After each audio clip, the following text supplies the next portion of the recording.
Apocalipse do apóstolo João. Nós estamos pregando verso por verso, na sequência deste maravilhoso livro do Apocalipse. Nós estamos aqui hoje no capítulo 12. Antes da leitura, irmãos, algumas lembranças sobre esse livro. Apocalipse não é um livro de ficção científica para os últimos momentos antes da volta de Jesus. Ele é um livro todo escrito para 7 igrejas da Ásia Menor no século I. Portanto, todo o conteúdo do livro não é como se o capítulo 2 e 3 fosse um livro, o capítulo 4 a 22 fosse outro livro. Não. Todo o conteúdo do livro precisa fazer sentido e ser aplicável primeiro para aquelas 7 igrejas que a gente viu já no capítulo 2 e 3, de Éfeso até Laodiceia. E então, todo o livro de Apocalipse fala de todo o período entre a primeira e a segunda vinda de Cristo. O fim dos tempos, como o nosso irmão Rafa leu hoje lá em 1 Coríntios, é iniciado, inaugurado, não 7 anos antes de Jesus voltar, não no milênio literal, mas 2000 anos atrás, quando o Messias encarnou, morreu por nós, e ao levantar ao terceiro dia dos mortos, ele em si mesmo inaugura a nova criação e o fim dos tempos. E o fim dos tempos ele só vai terminar quando Cristo voltar. E nós estamos nesse meio termo, a gente já vive no fim dos tempos há 2000 anos.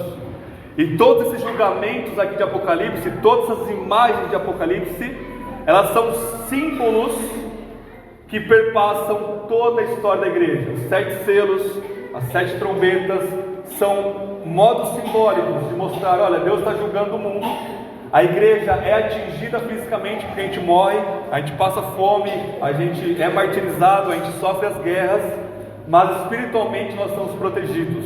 A gente está vendo isso desde o capítulo 1 ao 11, e o capítulo 12 até o final é uma releitura. Ele vai voltar de novo várias vezes para a vinda de Jesus, primeira vinda, terminando com a segunda vinda, dizendo a mesma coisa que a Bíblia fala em muitos outros lugares, só que com imagens diferentes. Por que ele usa imagens diferentes? Para trazer ênfases diferentes para nós. Tudo bem? Então vamos ler o capítulo 12 todo de Apocalipse, verso 1 até o verso 18. Depois da leitura eu irei dizer: essa é a palavra do Senhor, e todos que creem respondam com amém. Apocalipse 12, a mulher e o dragão. Verso 1 diz assim: viu-se então um grande sinal no céu, uma mulher vestida de sol, com a lua debaixo dos pés, e uma coroa de 12 estrelas sobre a cabeça. Ela estava grávida e gritava com dores de parto, sofrendo intensamente para dar à luz. Viu-se também outro sinal no céu, um grande dragão vermelho, com 7 cabeças e 10 chifres, e sobre as cabeças havia 7 coroas. A sua cauda arrastava a terça parte das estrelas do céu, lançando-as sobre a terra. O dragão parou diante da mulher que estava para dar à luz, para devorar-lhe o filho assim que ele nascesse. Então ela deu à luz a um filho, um homem que dominará todas as nações com cetro de ferro, e o seu filho foi arrebatado para Deus, para o seu trono. A mulher fugiu para o deserto, onde havia um lugar preparado por Deus para ela, para que ali ela fosse alimentada durante 1260 dias. Então houve guerra no céu. Miguel e os seus anjos batalhavam contra o dragão, e o dragão e os seus anjos reagiam, mas estes não prevaleceram e perderam o seu lugar no céu. E foi expulso o dragão, a antiga serpente, chamada Diabo e Satanás, que engana a todo o mundo. Ele e os seus anjos foram lançados à terra. Então ouvi uma forte voz do céu que dizia: agora chegaram a salvação, o poder e o reino do nosso Deus, e a autoridade do seu Cristo, porque o acusador de nossos irmãos já foi expulso, ele que dia e noite os acusava diante de nosso Deus. Eles os venceram pelo sangue do Cordeiro e pela palavra do seu testemunho, e mesmo diante da morte não amaram a própria vida. Por isso alegrai-vos, ó céus, e todos vós que nele habitais. Mas ai da terra e do mar, pois o diabo desceu até vós com grande ira, sabendo que pouco tempo lhe resta. E quando o dragão se viu lançado à terra, perseguiu a mulher que dera luz ao menino. As duas asas da grande águia foram dadas à mulher, para que voasse para o seu lugar, o deserto, onde é sustentada por um tempo, tempos e metade de um tempo, fora da vista da serpente. Então de sua boca a serpente lançou atrás da mulher água como um rio, para que ela fosse arrastada pela corrente. Mas a terra socorreu a mulher, abrindo a boca e engolindo o rio que o dragão lançara da boca. O dragão se enfureceu contra a mulher e saiu para atacar os demais filhos dela, os que guardam os mandamentos de Deus e mantêm o testemunho de Jesus. Então o dragão parou sobre a areia do mar. Essa é a palavra de Deus. Amém? Vamos orar mais uma vez? Senhor, bendizemos o Teu santo nome, estamos diante da Sua santa palavra, que o Senhor venha a dar-nos uma grande porção do Seu Espírito, neste momento que é o ponto alto do nosso culto ao Senhor, onde nós paramos, não de forma passiva, como assistindo a uma tela, mas de forma ativa, misturando com fé e obediência o que nós ouvimos. Que a Sua graça esteja sobre nós, que o Seu Espírito nos dê luz, nos dê alegria na Sua palavra e nos revele cada vez mais sobre Jesus, e com os olhos fixos nele nós venhamos a viver e a lutar a luta que o Senhor tem nos proposto, a peregrinação da nossa fé rumo à Nova Jerusalém. O Senhor esteja conosco, recebendo glória de nós. Senhor, não permita que este dragão descrito aqui nessa passagem roube a Sua palavra dos nossos corações, mas que ela frutifique em nome de Jesus. Amém e amém. Irmãos, essa passagem diante de nós, ela se divide em 3 parágrafos, em 3 sessões, onde João vai mostrar para nós a nossa peregrinação neste mundo e a nossa luta contra o diabo e o seu poder satânico e opressivo espiritual contra a igreja.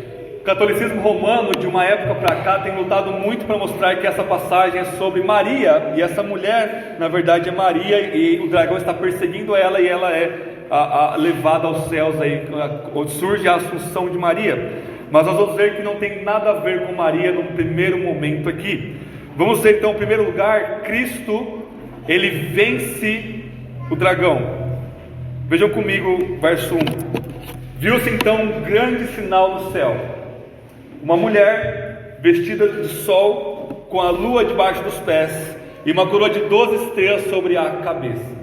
Irmãos, isso aqui é uma alusão e relembra Gênesis 37, onde você tem Jacó com a sua mulher ali, os seus filhos, e o mais novinho deles, José, ele tem um sonho, e ele vai dizer que diante dele se dobram ou se curvam o sol, a lua e as estrelas.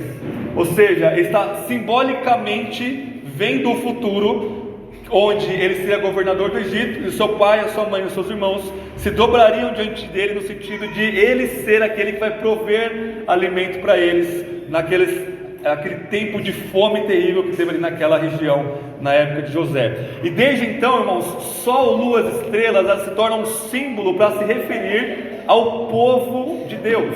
Porque se vocês lembram do relato de Gênesis capítulo 1, no dia que Deus criou, lá no quarto dia, o sol, a lua, as estrelas, é dito sobre eles que Deus cria o sol, o luminar, para governar o dia, a lua e as estrelas para governar a noite. Ou seja, é dado uma ordem de domínio sobre o sol, a lua e as estrelas, para dominar sobre um determinado período aí do dia, o dia e a noite. E no último dia da criação, quando Deus cria o homem e a mulher, o seu povo ali, naquele primeiro casal, é dito para eles dominar sobre o quê? Sobre toda a criação. Então, se os peixes dominam os mares e as aves dominam os céus, o homem e a mulher é rei e rainha de toda a criação. E acaba que se mistura essa imagem. E é muito interessante que lá em Cantares, onde Salomão está num simbolismo poético, ali se referindo à sua esposa, ele pergunta lá no capítulo 6, quem é esta que vem e que é bonita como o sol, que brilha como a lua e que é poderosa como as estrelas, se referindo ali à sua amada, a sua mulher ali, que de muitas formas lá em Cantar está simbolizando Israel e o relacionamento de Israel com Deus, no relacionamento de Salomão com a sua Sulamita ali. Então, na tradição bíblica e na tradição judaica, o símbolo do sol, da luz, das estrelas aplicado a uma mulher não é uma mulher indivíduo, mas é o povo de Deus que reina sobre a criação debaixo do reinado de Cristo. É por isso que ela tem uma coroa com 12 estrelas. 12 é um símbolo aí da totalidade do povo de Deus. 12 patriarcas do Antigo Testamento, 12 apóstolos representando a igreja aí do Novo Testamento. E essa mulher, João vê essa mulher, ou seja, João está vendo uma imagem simbólica da igreja, enquanto estando no reino de Cristo e debaixo da autoridade de Cristo, a igreja ela tem uma autoridade sobre toda a criação, porque ela media essa autoridade e esse reino de Cristo. Mas essa mulher que espiritualmente ela é maravilhosa, ela é vestida do sol, da lua, das estrelas, ela é belíssima. Verso 2, ela está sofrendo, diz assim: ela estava grávida e gritava com dores de parto, sofrendo intensamente para dar à luz. Ou seja, essa mulher é vista como o povo de Deus no Antigo Testamento, que estava sofrendo, que antes de dar à luz ao menino do Salmo 2, que vai reger todas as coisas como o Messias, com cetro de ferro, para gerar esse menino, o Messias, o Salvador do mundo, essa mulher, Israel no Antigo Testamento. E aí sim, depois disso, a prefigurada ali, escolhida, Maria como a representante desse Israel para dar à luz a esse menino. Mas toda essa mulher estava sofrendo intensamente. E Israel sofre desde os primórdios: escravidão no Egito, lá no livro do Êxodo, depois sucessivas derrotas, sucessivos reis maus, queda para o reino do norte, é cativo da Síria no século 8º a.C., no século 6º, lá no ano 586, a Babilônia destrói Jerusalém, leva por 70 anos cativos esse povo, e desde aí, irmãos, é só sofrimento. Por quê? Na queda, a mulher indivíduo chamado Eva, ao pecar, Deus diz: olha, eu vou prometer que o seu menino vai esmagar a cabeça da serpente, mas você vai dar à luz em meio a muita dor. Na tradição bíblica, isso não é apenas físico, o sentido imediato é físico, o parto da mulher vai ser doloroso, mas para além do sentido físico, tem o sentido espiritual, porque em várias passagens do Antigo Testamento, especialmente Isaías, é dito que Israel está sofrendo dores de parto, para trazer o servo do Senhor, o Messias, o menino, o prometido, que vai trazer salvação para o povo de Deus. Então, toda essa mulher, todo o povo de Deus do Antigo Testamento está sofrendo. Por quê? Porque o dragão está ali, o tempo todo, diante dela, dizendo: eu vou engolir o seu menino para que não haja salvador. E o dragão, o diabo, ele está o tempo todo monitorando Israel, para que, opa, nasceu um menino aqui, vou matar ele. Opa, nasceu o filho de Jessé, Davi, eu vou mandar Saul e todo mundo atrás de Davi para matar ele. Mas Deus está guardando Davi, guarda Salomão, guarda a linhagem de Davi, mas eles ainda não são o Messias, porque o diabo triunfa, eles morrem, eles pecam, eles não podem ser o Salvador. E quando os reis magos ali se alvoroçam, tem uma estrela guiando eles ali, o diabo já mobiliza Herodes para matar todos os meninos abaixo de 2 anos ali na Judéia, para tentar tragar aquele menino, para que não haja salvação para nós. O diabo está inteiramente irritado aqui, e irado, e querendo assassinar esse menino, porque ele sabe que esse menino é a derrota definitiva dele. Então ele está sofrendo para dar a luz a esse menino. Verso 3: viu-se também um outro sinal no céu, um grande dragão vermelho, com 7 cabeças e 10 chifres, e sobre as cabeças haviam 7 coroas. 7 e 10 é símbolo de plenitude aqui em Apocalipse. Ou seja, o poder que o diabo tem, ele o exerce de forma plena.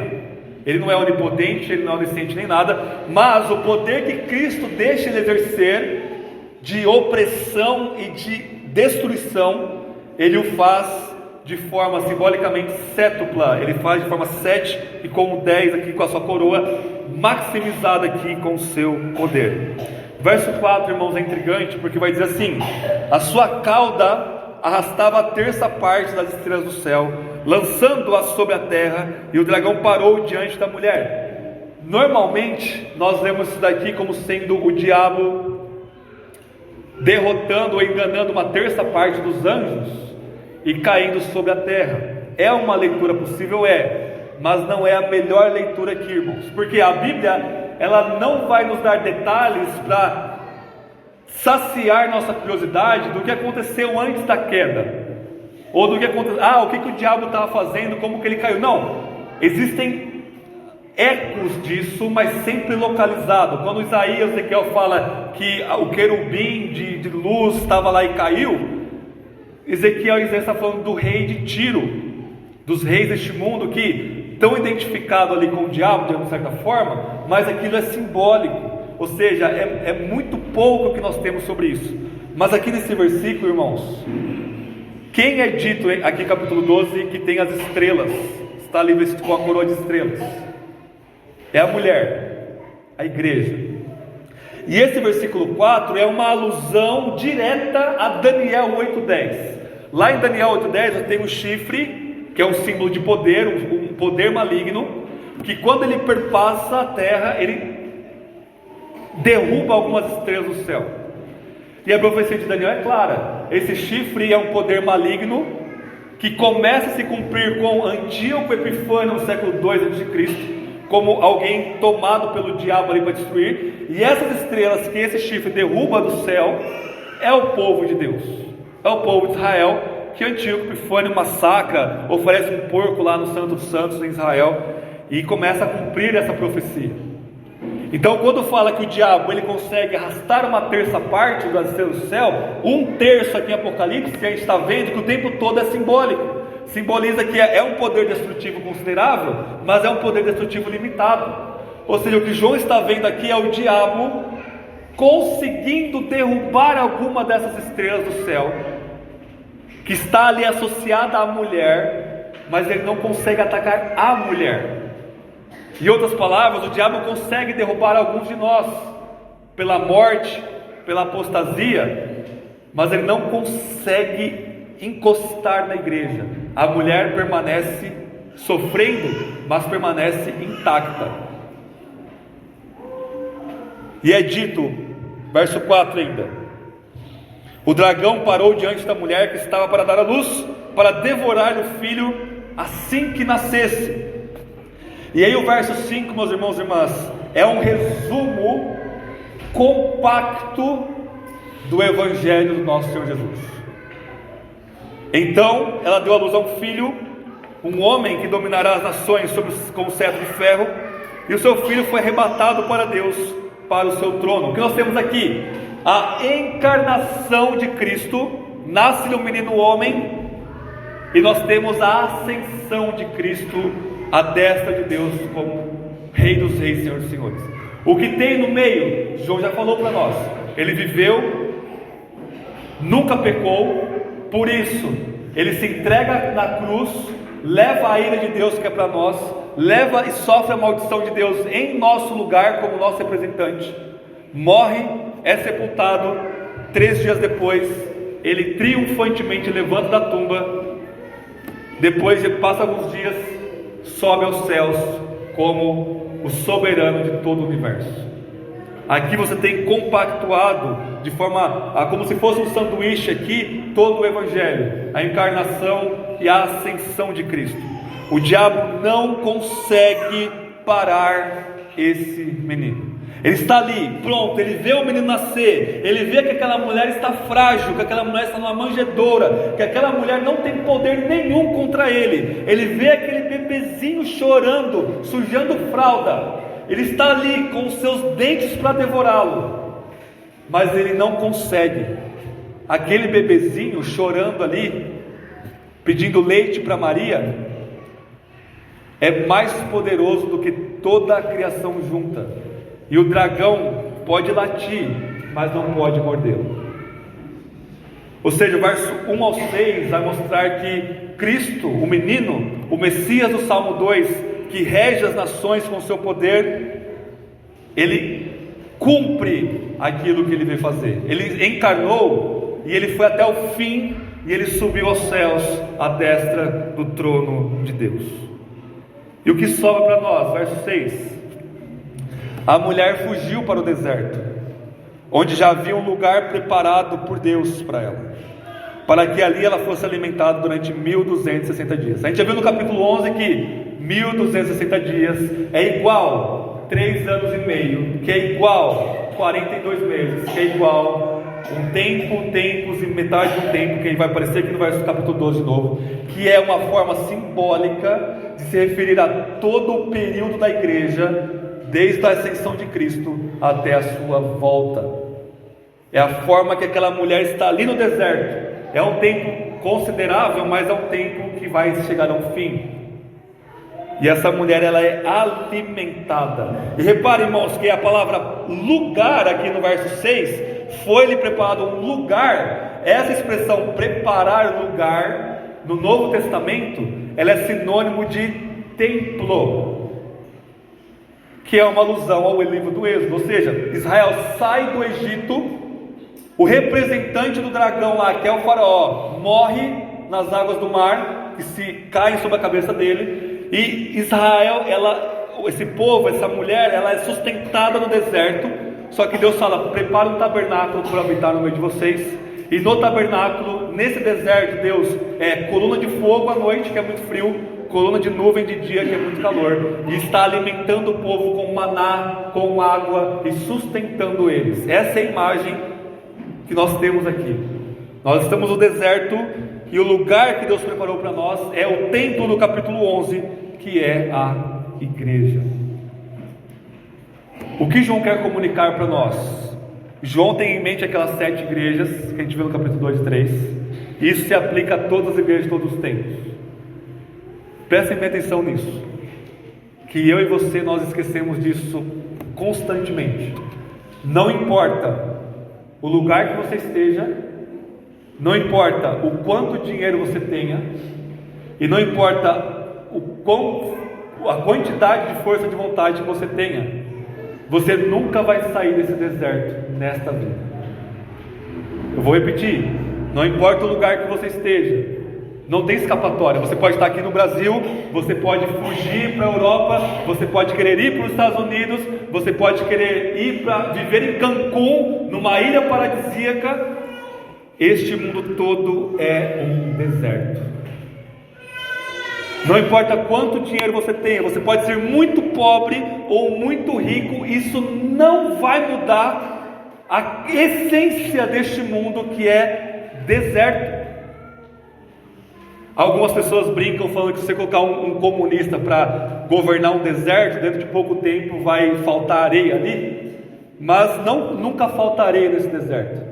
Esse deserto nunca vira outra coisa. Esse mundo, até Cristo voltar para transformar esse deserto na cidade jardim maravilhosa no nome de Jerusalém, é um deserto. É um lugar que não é para você construir casa aqui, espiritualmente falando. É tenda. Você vai mudar de tenda em tenda. Você é peregrino aqui. Dinheiro nenhum do mundo vai te transformar. E aí, quando você vê um oásis, quando você vê um resort no meio desse deserto, você fica babando e dizendo: nossa, isso é o Evangelho, isso é boas notícias, eu vou correr para lá. Mas quando você chega, miragem, você está tantando a cabeça. Quando você compra a ideia de que aqui é a utopia, aqui é o reino de Deus estabelecido de forma plena, é aqui que você vai ter a sua boa vida, é aqui que você vai ter luxo, descanso, conforto, você está comendo uma comida ali, achando: não, isso aqui, meu Deus do céu, é um banquete. E aí quando você vê, é a areia na sua boca. no fim do dia você está seco, você está podre, vazio e doente.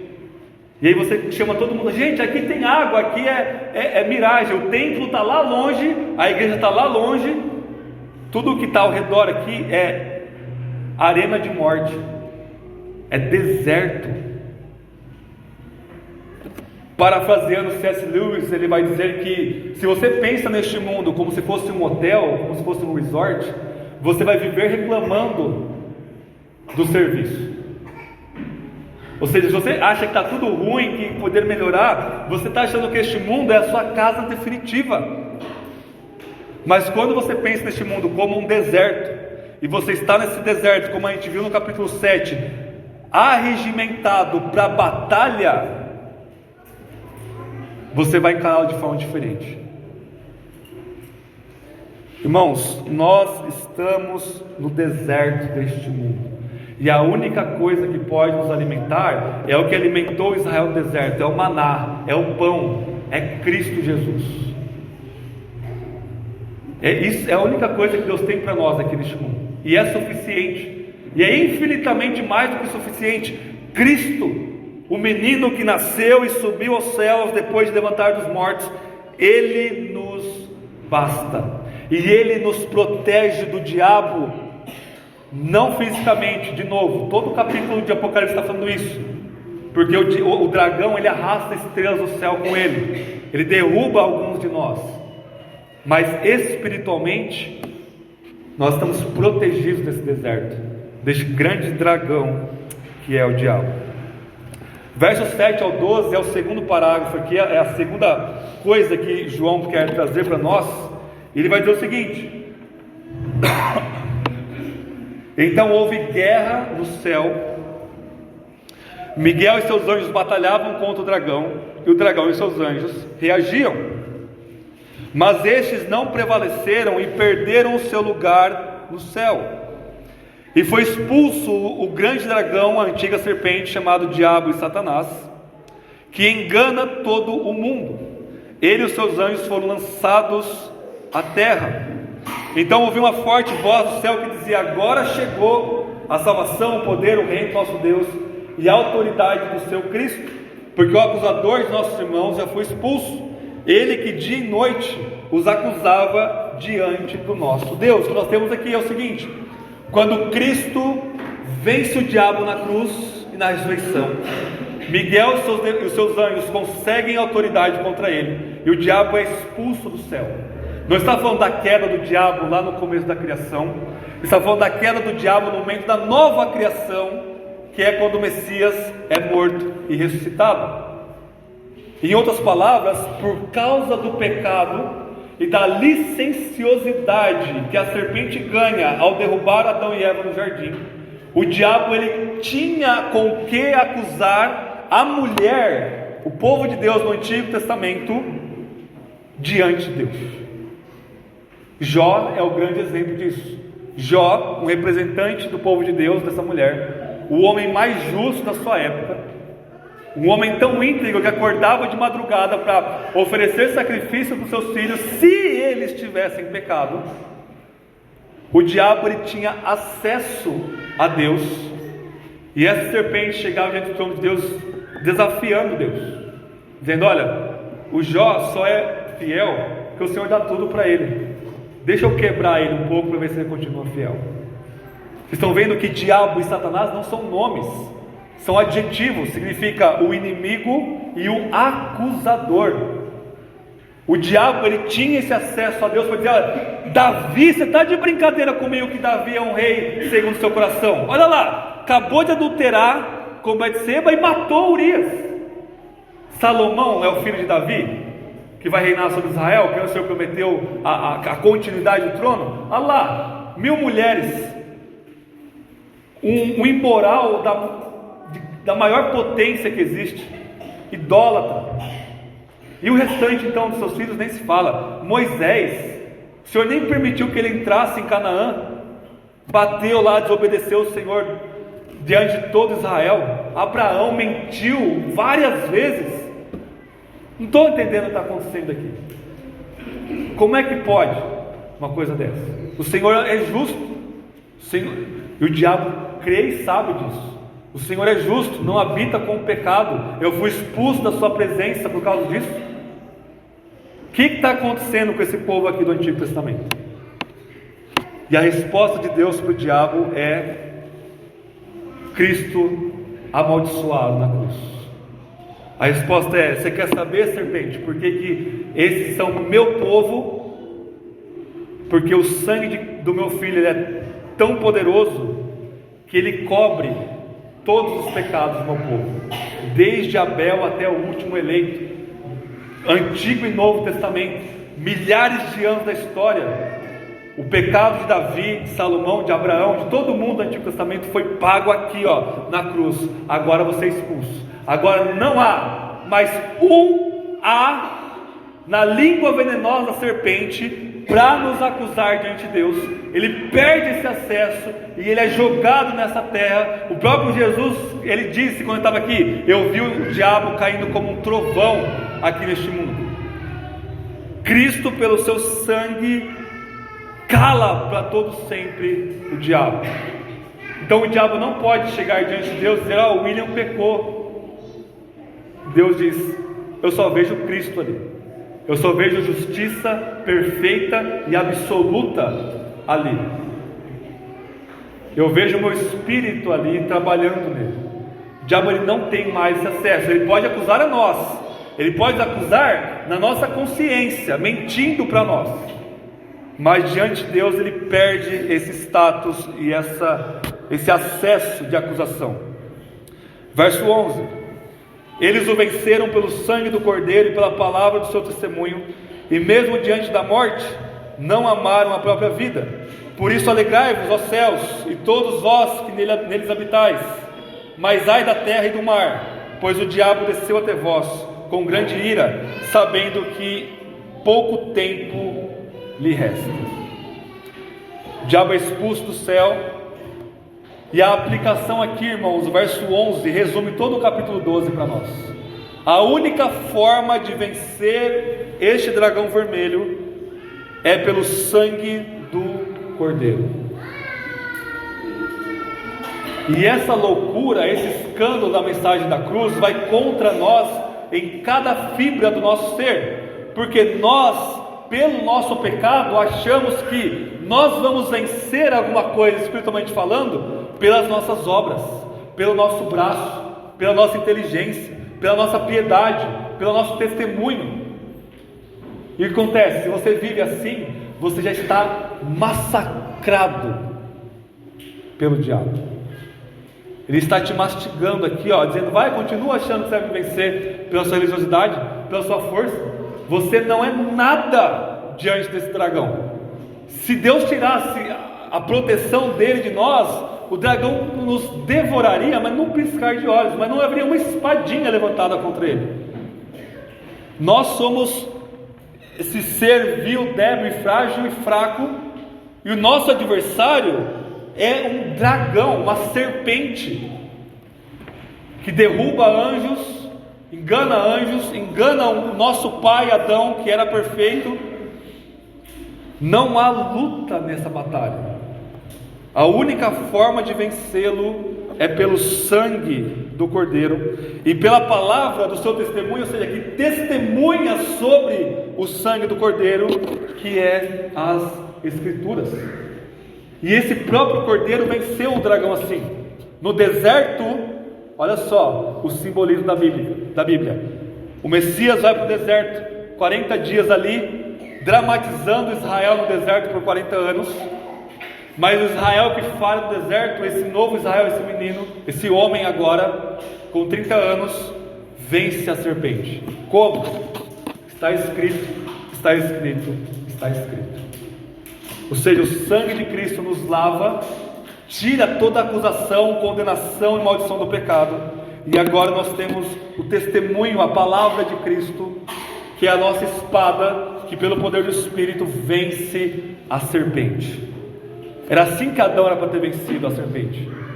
Foi assim que Deus disse? Foi assim que Deus disse, ponto final. Afasta daqui, serpente, deixa a mulher em paz. Eu vou pisar na sua cabeça agora mesmo. Ele não faz, ele dá testemunho e ouvidos à palavra da serpente, e perde por isso. E todos nós perdemos imediatamente quando nós não temos essa palavra entesourada aqui, tomada aqui, nossa mente batizada na palavra. O diabo ele é assim para nos enganar. A única forma de vencer as tentações do diabo, de vencê-lo de todas as formas, é pelo sangue de Cristo, olhando para a cruz, olhando para o Messias que morreu por nós, na sua palavra que testemunha sobre ele. Caso contrário, irmãos, e é interessante que, para ilustrar, tem uma banda de rock criada na década de 80 chamada Guns N' Roses. Acho que vocês já devem ter ouvido falar, era bem famosa. Tem uma música muito famosa chamada Welcome to the Jungle, Bem-vindos à Selva. E essa música simbolicamente está falando bem-vindos ao mundo.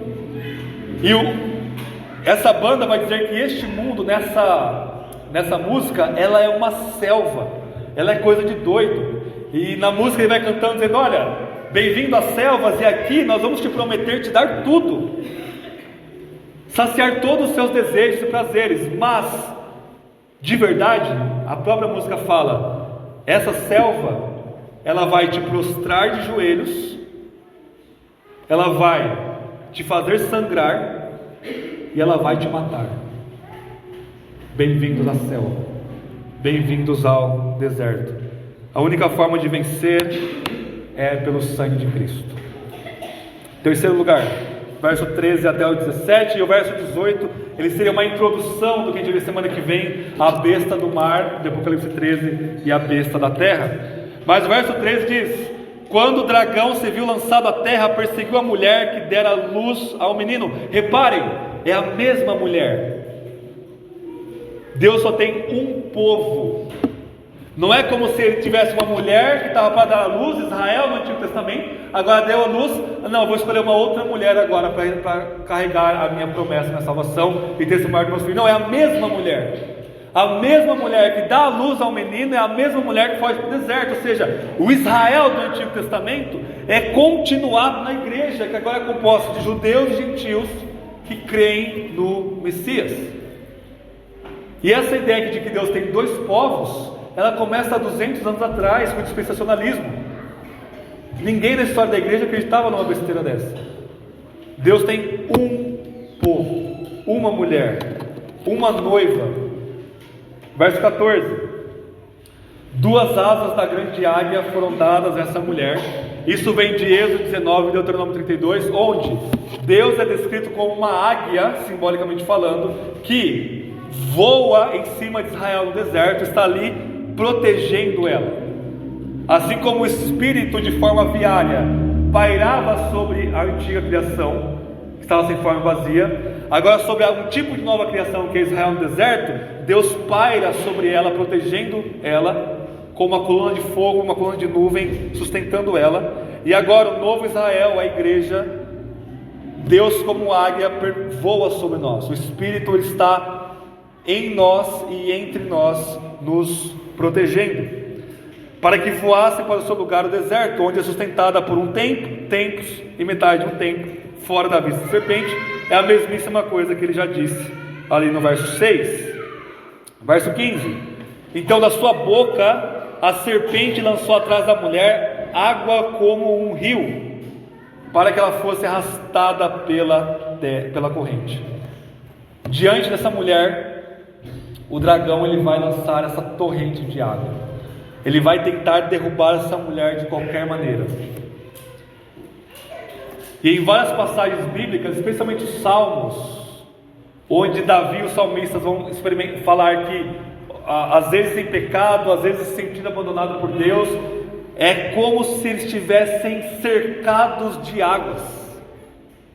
E no Salmo 18, uma tradução mais literal do hebraico, Davi vai dizer: Senhor, eu estou cercado pela morte, e as torrentes, os rios de Belial, que às vezes nossas traduções perdem quando fala as torrentes do abismo me cercaram. Não, as torrentes de Belial estão me inundando, mas eu olho para o Senhor é fiel e o Senhor me sustenta.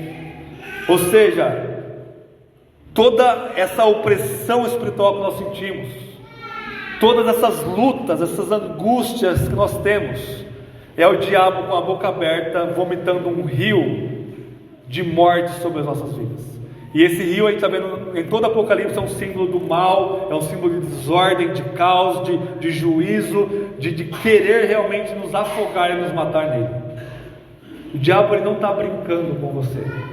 Você pode estar brincando com ele, brincando de ser crente, mas ele não brinca. Ele abre a boca para nos devorar. Nas palavras de Pedro, ele é como um leão andando ao nosso redor, rugindo, buscando a quem tragar. Pisou para fora, perdeu o pé. Bobeou, não olhou para o sangue do cordeiro, o rio passa e te leva. Ele não está tranquilo, dizendo, se der eu acabo com a vida daquela pessoa. Não, ele está ativamente lançando os seus dilúvios contra a mulher, contra nós. Verso 16, mas a terra socorreu a mulher, abrindo a boca e engolindo o rio que o dragão lançara da boca. Ou seja, Deus dá livramento para nós. Nas palavras de Paulo, que o Rafa leu para nós hoje, nós não somos tentados além do que nós conseguimos suportar, porque Deus nos dá o escape. E existem muita gente, muitos pastores que caem e se desviam do evangelho, dizendo, olha, Deus me deu uma tentação que eu não consegui suportar. Mentira, não conseguiu suportar porque já estava aliado ao dragão. Mas aquele que pertence à mulher e é a mulher, está no deserto, no templo, sempre a terra se abre para engolir esse mar. Sempre há alívio na presença do Filho de Deus. Verso 17, último versículo. O dragão se enfureceu contra a mulher e saiu para atacar os demais filhos dela, os que guardam os mandamentos de Deus e mantêm o testemunho de Jesus. Irmãos, Cristo venceu o diabo. Ele nos sustenta no deserto, mas o deserto é uma imagem ambígua de providência de Deus, mas de tentação do diabo. Não é um lugar fácil. É um lugar que a primeira geração de Israel morre no deserto. Não é um lugar gostoso que você pode reclinar a cabeça. É um lugar onde o dragão está diante de nós, lutando 24 horas por dia, 7 dias por semana. E é um lugar de provação e tentação. Provação sempre vem de Deus. Tentação sempre vem do diabo e do nosso coração enganoso. No mesmo ato, nós somos provados por Deus e tentados pelo diabo. E toda provação que você vence pelo sangue de Cristo é uma tentação que você não cai. E toda tentação que você cai é uma provação que você falha. Não tem como resistir ao diabo, Pedro vai dizer na sua carta, é se submeter a Deus. Toda vez que você se submete a Deus nesse deserto, você está resistindo ao diabo. Mas quando você não se submete a Deus pela palavra dele, você já está vivendo de acordo com o diabo. Deserto é a imagem de tentação e provação, mas é uma imagem onde Deus nos sustenta. Para usar uma ilustração que vai ficar muito claro para nós, na Segunda Guerra Mundial, especificamente no dia 6 de junho de 1944, as forças aliadas, Estados Unidos, Inglaterra, Canadá, invadem a Normandia, norte da França, para libertar a França do nazismo. E as forças aliadas vencem o nazismo nessa batalha. E essa batalha, esse dia é chamado de dia D. Por quê? Para todos os efeitos, a Alemanha nazista foi derrotada. Para todos os efeitos, ali acabou a guerra. Mas a Alemanha nazista não assinou a sua rendição. E por um ano a guerra se estendeu. E somente com o suicídio de Hitler, no último dia de abril de 1945, um dia depois a Alemanha vai lá e assina a sua rendição total. Ou seja, o dia D nosso foi o dia da cruz e da ressurreição. A batalha já está vencida ali. O diabo já está derrotado ali na cruz. Nós estamos lutando uma batalha que nós já sabemos o desfecho dela. A guerra acabou. A guerra já foi vencida de uma vez por todas, não por nós, mas pelo menino que nasceu da mulher. Mas entre o dia D e o dia V, que é o dia da rendição total, este um ano, irmãos e irmãs, foi talvez o ano mais sangrento da Segunda Guerra Mundial.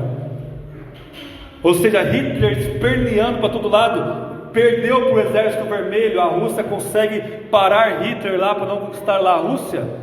Ali foi onde sangue derramado de forma brutal, talvez de forma muito mais intensa do que nos outros 5 anos anteriores de guerra.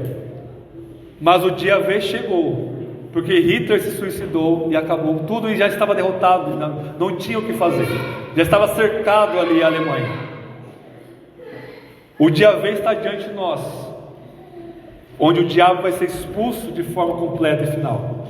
Mas entre o dia D e o dia V, entre a inauguração da derrota e a consumação da derrota do diabo, sangue para todo lado, e o diabo está diante de nós, buscando quem tragar. Para finalizar, irmãos e irmãs, da onde que João tira isso? Presta atenção, essa é a última coisa que eu gostaria de falar para nós. Toda essa imagem construída aqui, irmãos e irmãs, que tem todo esse pano de fundo, essa carga teológica do Antigo Testamento, serve como uma narrativa oposta a uma narrativa do século I. Nós temos 7 igrejas gentílicas, ou seja, pagãos convertidos à fé cristã, que tinham todo esse imaginário da mitologia greco-romana diante deles, e tinha uma história muito paralela com essa mitologia grega. Para resumir assim em 1 minuto, existia um mito que todo mundo conhecia no século I, que era o seguinte: a deusa Leta engravida de Zeus, o principal dos deuses, de Gêmeos, de Artemis e de Apolo, e ela tem um inimigo que é uma cobra, e essa cobra, esse deus maligno, chamava-se de Piton, que é o nome que nós damos para um tipo de cobra nos nossos dias, E Piton, ele persegue essa mulher, que é Leta, mas em algumas formas deste mito, é a deusa Roma. Roma é divinizada como uma deusa a mais ali no panteão dos romanos. Só que essa mulher, Roma, ela consegue dar à luz os seus filhos, e Apolo, o que acontece? Todos os imperadores romanos diziam: eu sou Apolo, eu sou o filho de Zeus com Roma, sou eu que governo e eu que venci Piton. Quem que é Piton? Todo o mundo que vai contra Roma. Estão percebendo os paralelos aqui? João vai pegar isso, subverter, dar um conteúdo do Antigo Testamento e teológico para isso, e do Evangelho. E o efeito de sentido é, irmãos, César não é o Messias, César não é o Filho de Deus, que vai governar o mundo todo. Jesus é. Nossa, mas isso é tão historinha da carochinha. Nós acreditamos nisso até hoje, quando nós colocamos nossa fé em Messias outros, como por exemplo, governantes humanos. Quando você acha que o Bolsonaro, que o Lula, ou que qualquer outro vai trazer o reino de Deus, a paz, a shalom, a nova criação restaurada, ou seja, um mundo perfeito, você está acreditando na mesma coisa que essa mitologia romana aqui. E João vai dizer: nenhum poder deste mundo consegue vencer a serpente, porque eles já são da serpente, eles são o instrumento da serpente. César não é Apolo, César é Piton, ele é a própria cobra que vai engolir vocês. Ou seja, igrejas da Ásia Menor, se vocês comprometerem a sua fé com a adoração ao imperador romano, vocês não estão se libertando do diabo, vocês estão se colocando na boca dele. É esse o efeito de sentido que João está construindo para aquelas igrejas e construindo para nós aqui. Não há poderes neste mundo que vão nos salvar. A única coisa que nos salva é este menino que foi arrebatado ao trono de Deus, é este homem que reina sobre todas as coisas. O que nós fazemos é, nós cremos nele e nós testemunhamos sobre ele, E nós, a única esperança e o nosso único alimento nesse deserto é participarmos do seu corpo e do seu sangue, é nos alimentarmos de Cristo no templo que é a igreja. Amém? Vamos orar? Tenha um momento de oração silenciosa, breve. Confesse os pecados, corra para Cristo, porque Ele perdoa-nos todos. Fuja deste dragão vermelho, e eu já vou orar encerrando o sermão.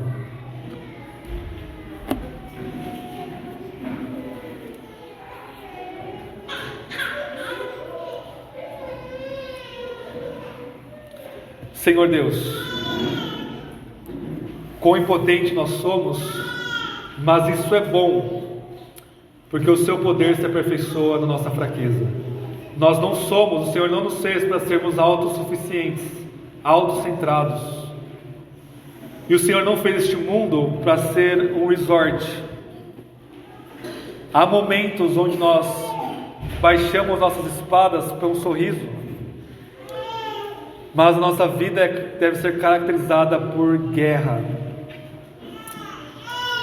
Mas se nós estamos em guerra, nós estamos em paz, porque sabemos que essa guerra já foi vencida. E nós estamos apenas esperando o retorno do nosso general, que é o Senhor. Que nós não venhamos a ser achados lutando a favor da serpente. Nós não venhamos a estar no lado derrotado. Nós não venhamos a pôr nossa fé em políticas e em falsas narrativas, porque é tudo miragem.